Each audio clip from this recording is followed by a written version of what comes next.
Welcome to Mutual of Omaha's Wild Kingdom. I'm Peter Gross, co-host of the original Wild Kingdom with Marlin Perkins and Jim Fowler. Most of us have seen movies or television shows where sharks have been portrayed as marauders who prey on unsuspecting swimmers or smaller fish in the sea. But many Wild Kingdom episodes illustrate how sharks and other predators are an important part of the food chain in our underwater world. Oceans cover 70% of our planet, yet we still have much to learn about this important ecosystem. Modern technology has enhanced our ability to study the ocean with minimal disruption to their habitat.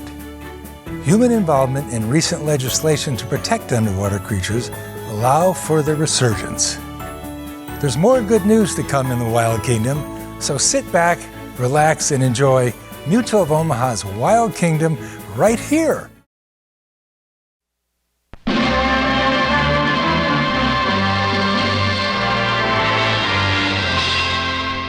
Mutual of Omaha's Wild Kingdom. Mutual of Omaha.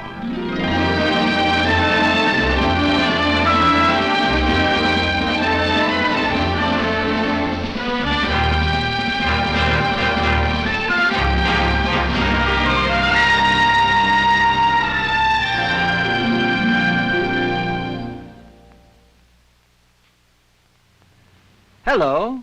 Welcome to Mutual of Omaha's Wild Kingdom. Jim and I have just been looking at the location for today's adventure, a 41-foot boat called the Geronimo. This odd-looking arrangement is all part of the adventure because we're going in search of a whale. The Geronimo is the boat used by Marine Land of the Pacific to catch whales, which Marine Land then trains to perform at their oceanarium, located here in Southern California, near Los Angeles. But how do you catch a whale? Well, I think we found that it takes patience, teamwork, knowledge, and a cooperative whale. Because first, you must find the whale. When you do, the captain must maneuver the boat so that the man standing in this basket with a special catching net is placed directly over the whale when he comes up for air. If everything is timed perfectly, the crew of the Geronimo finds its hands and the net full. It promised to be quite an adventure, and one that I look forward to as I join Jim and the crew on the Geronimo. When I arrived at the dock near Marine Land, all hands were making ready for sea. Our skipper, Frank Roccato, checks out the whale net. He's the first man ever to catch a pilot whale alive. Crewman Benny Falcone lashes the cage we'll use to film sharks from. While over by the starboard rail, Jim and the first mate, Boots Calandrino, inspect a special net for catching sea lions. All equipment A-OK, and we're off in search of a whale.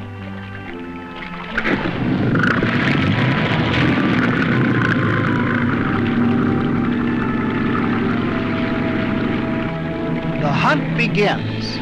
It may take hours, or days, or even weeks. Suddenly the water erupts as a school of hungry bonito hits a shoal of anchovies. This could be the cue for action.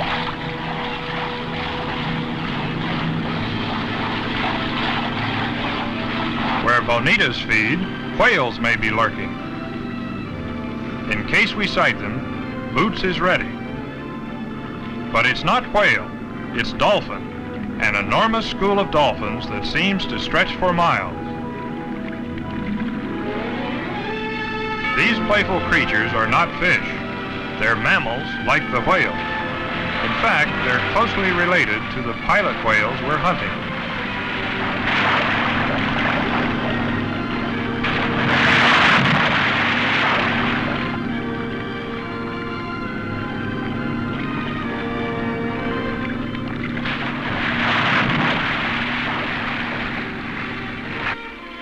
The search continues.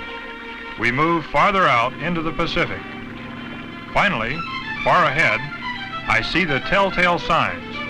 high-curved dorsal fins of pilot whales.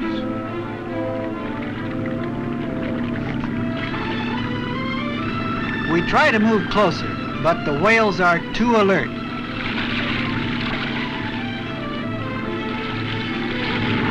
A flip of the tail and they're gone.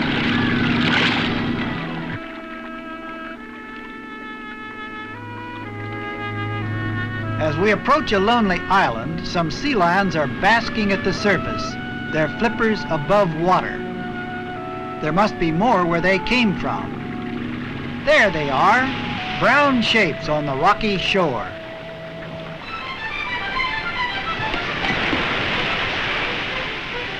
We want to capture a sea lion for marine land, but we'll have to hurry before they leave the beach.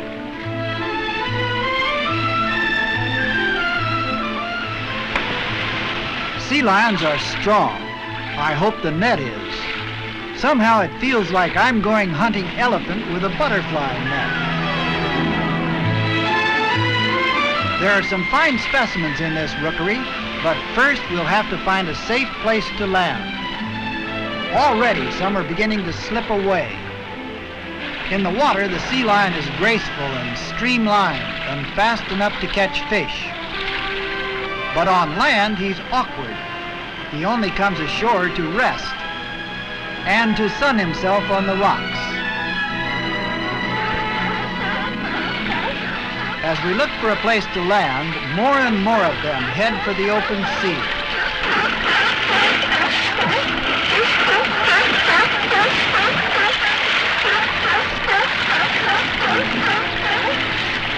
Close inshore, the strong undertow catches us. Landing is going to be tricky and dangerous. If Jim doesn't time it just exactly right, the skiff will be smashed to pieces on the rocks.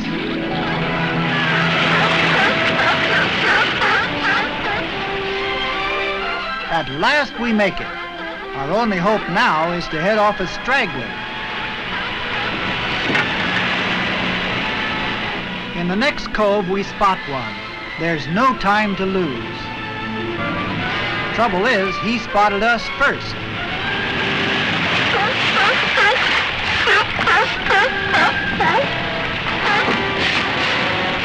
He's a young bull, at least 300 pounds, and he's full of fight.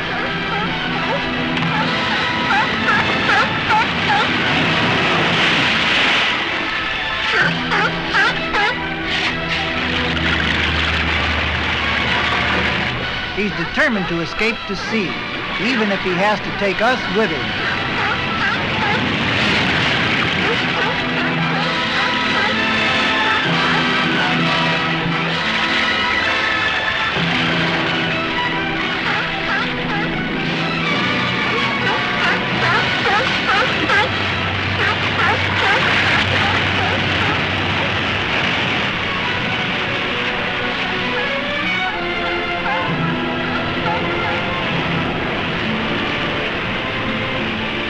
Even when we've dragged him as far up the beach as we can, he won't give up.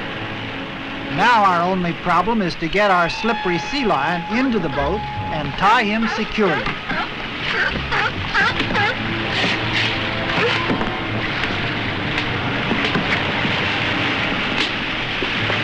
Those powerful jaws can splinter a 2x4 or break your arm if you're not careful. Finally, after a long struggle, we get the ropes around him and tie him securely but gently in the stern of the boat.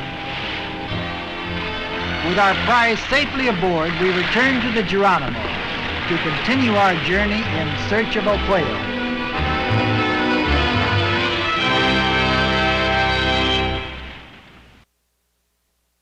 There was a radio report that whales had been sighted farther south, so we left the waters of the seal rookery.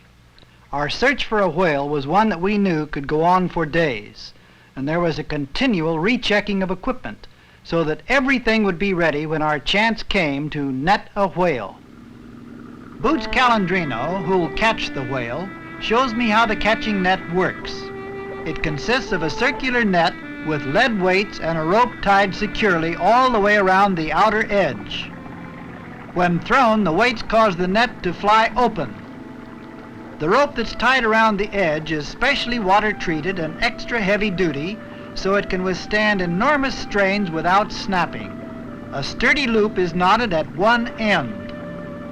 Then the other end is passed through, forming a noose. It's really a combination net lasso. The noose tightens when the whale hits the net, and we've lassoed our whale. The hunt continues. As we near a deserted island, Captain Frank cuts the Geronimo's engine. The evil-looking dorsal fin of a blue shark divides the water. We want to capture a shark and film the capture from this cage. It's made of steel and is designed to protect the photographer from shark attacks. I volunteered to do the filming. It seemed like a good idea back on the mainland, but now the cage looks pretty flimsy.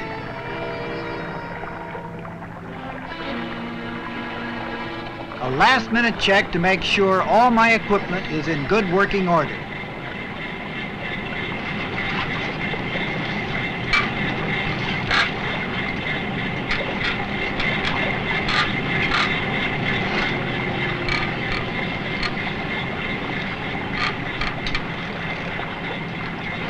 Blue sharks are man-eaters. I only hope the cage is really shark-proof.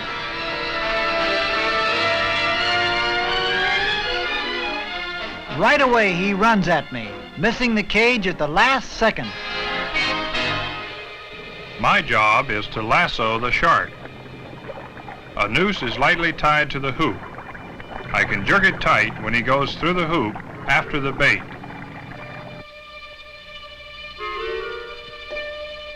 More sharks are gathering, attracted by the bait.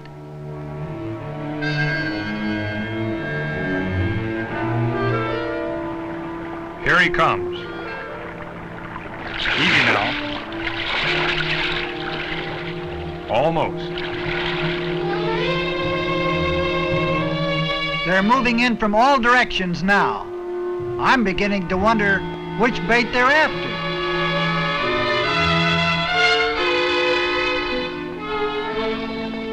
Now where have they gone?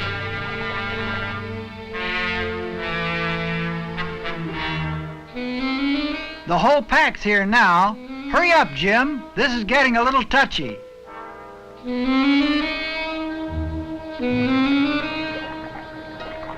All right, this is the time. Got him.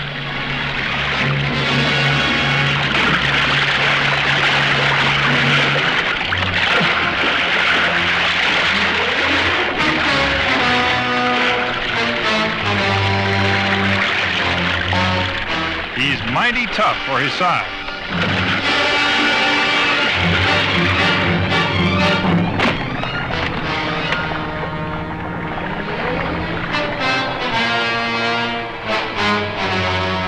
What a brute. Now to get him into the saltwater tank. He'll stay alive there until we get him back to port. The rest of the pack keeps circling me. This is no place to hang around. Finally, they pull me out, and just in time. That was pretty tense down there among those sharks. I hope the film is all right. If it isn't, I'm not going back to reshoot it. Next time, I think I'll let Jim try the cage. All hands safely aboard. The engine roars to life, and we're off on the hunt again. The hours drag by as our search continues. Once again, Benny rechecks the whale line. Suddenly, I see them. Pilot whales.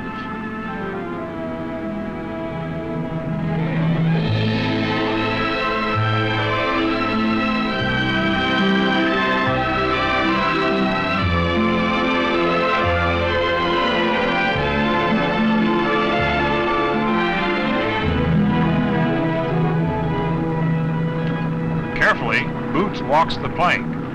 One slip now and we'd lose Boots, the net, and the whales. Now he's safe, and he prepares for action.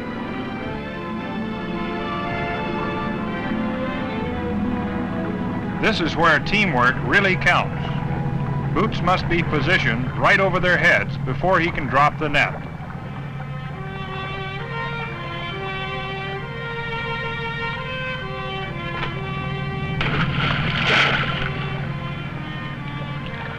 Missed. We had all the specimens for the marine land collection that we'd set out for. All but the one that really counted. A week had passed and it looked like our search for a whale might never end as we moved farther and farther out into the Pacific.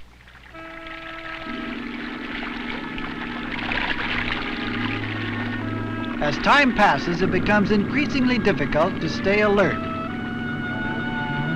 The skipper's getting worried because we're running low on supplies and fuel. We may have to turn back. Equipment is checked and rechecked as the search drags on. Then suddenly, a pilot whale swimming off the port bow. All hands scramble to action stations.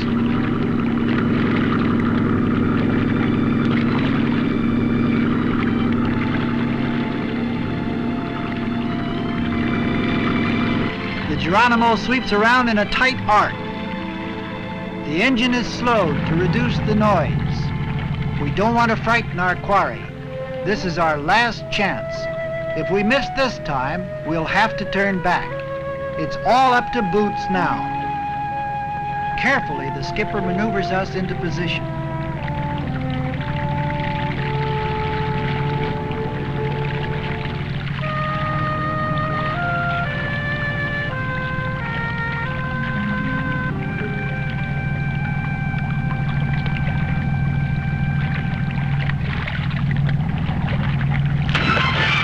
We've roped him.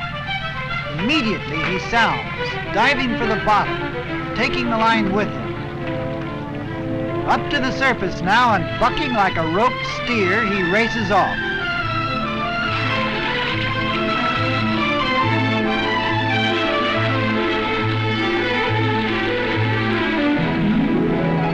Before he can drag all the line with him, the skipper hooks it through the block and starts taking up the slack on the power winch. I hope the line holds.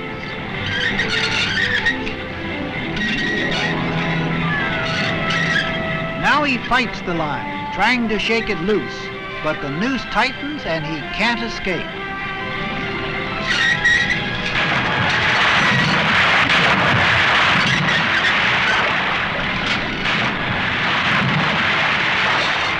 The line is holding. Slowly but surely, the huge mammal is drawn closer towards the ship. He leaps and twists, fighting every inch of the way, beating the ocean to foam in his attempts to escape.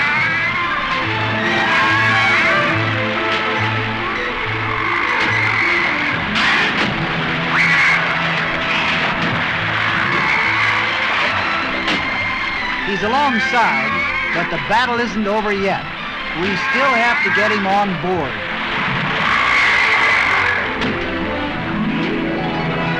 The line can't take this kind of strain much longer. Another, much heavier rope must be slipped over his huge head. Responding to his calls of distress, his two companions stay close by. Suddenly the heavy rope jams. It must be fouled. As his buddy moves closer, we fight to free it. But the rope won't budge. There's no alternative. I'll have to go down and free the rope. The more he struggles, the more the rope cuts him.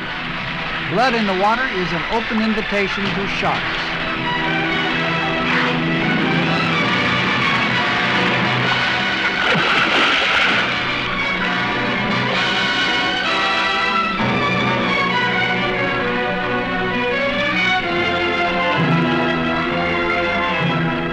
This is worse than the shark cave. One blow from that tail and I'm a goner.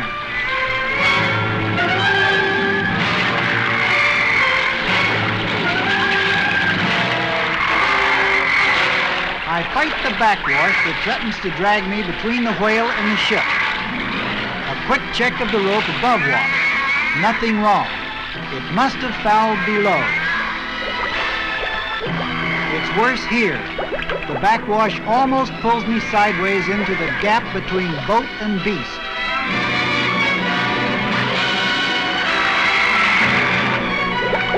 Now his buddies come to investigate.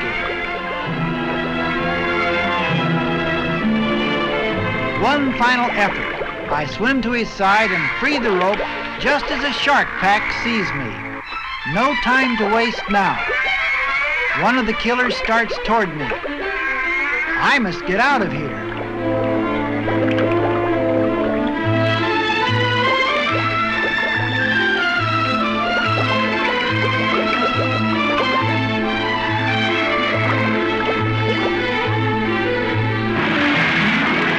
With the rope free, the skipper gives the order and Boots can tighten it over the whale's head.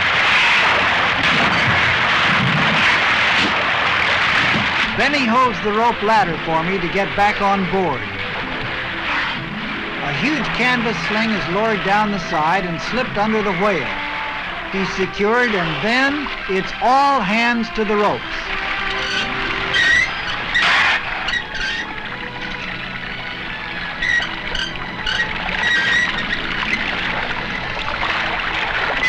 Slowly and carefully, our prize is hoisted out of the water. A hand on the guideline holds him steady.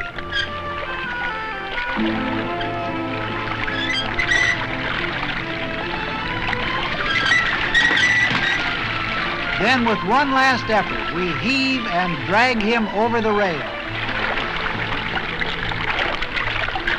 He's a fine specimen. At least 18 feet long, and he must weigh over 2,000 pounds. His skin is scratched a little from the foul rope, but it'll soon heal. In a few days, he'll be fighting fit again.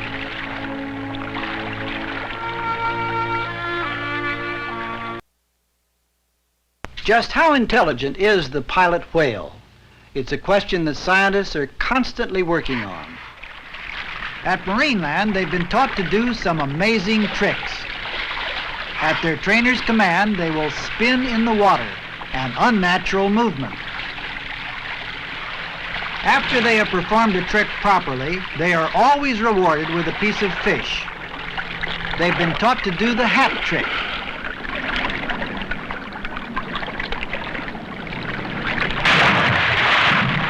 They can even work out on the punching bag.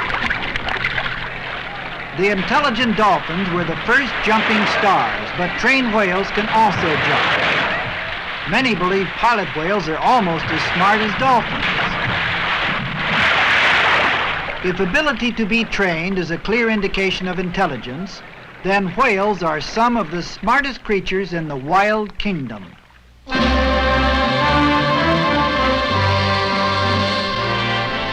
Mutual of Omaha's Wild Kingdom.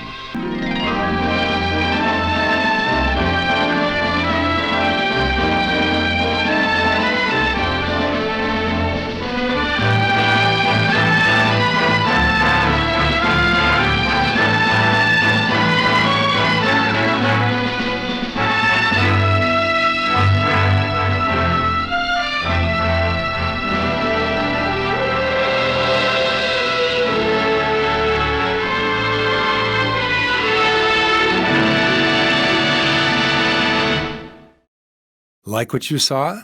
Follow us on Facebook, Instagram, and YouTube for more exclusive content. And visit our website at wildkingdom.com.